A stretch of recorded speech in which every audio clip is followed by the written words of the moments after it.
The city of East St. Louis says it's so broke it recently had to lay off police officers. But through my investigation, I got a hold of an audit performed by a St. Louis firm revealing some big concerns that the city has not been collecting a big revenue source, taxes from its liquor stores and restaurants. That just one area of questions when it comes to cash management here. Do you think it was a lack of accountability?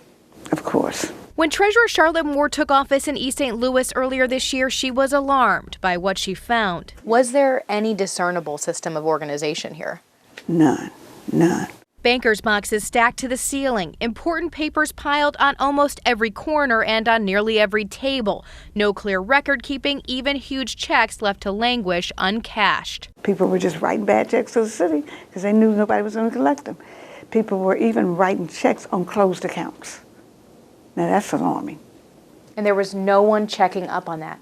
No one trying to attempt to collect them. Moore says there's no way to say just how much money was mismanaged. We're not talking tens of thousands, we're not talking thousands, we're talking potentially millions here. Right, well, you had $1 million too that was still hadn't come into the city from paying off the bond. Moore's referring to a shocking discovery she made shortly after taking office. $1.2 million owed to the city just sitting in a bank. No one had collected it in years.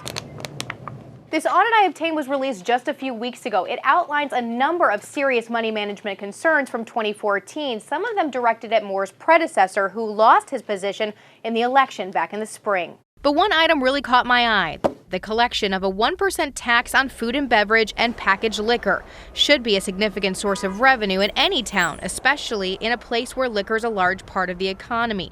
But in East St. Louis, auditors said that in 2014, there was not a formalized collection process to pursue taxes due. The dollar amount owed difficult to determine because of lack of proper documentation. The audit, though, suggested that 71% of the businesses identified as owing taxes didn't pay them every time they were due. There could have been more money in the city's coffers, though, if things had been handled properly. Yes, correct. So I took the audit straight to Alvin Parks. In 2014, he was mayor. After he lost the election for mayor, the city council appointed him city manager instead. Do you take some responsibility for this? Well, of course we do. Parks disputes some of the audit's findings, even saying some of the businesses auditors counted as behind on taxes weren't even open.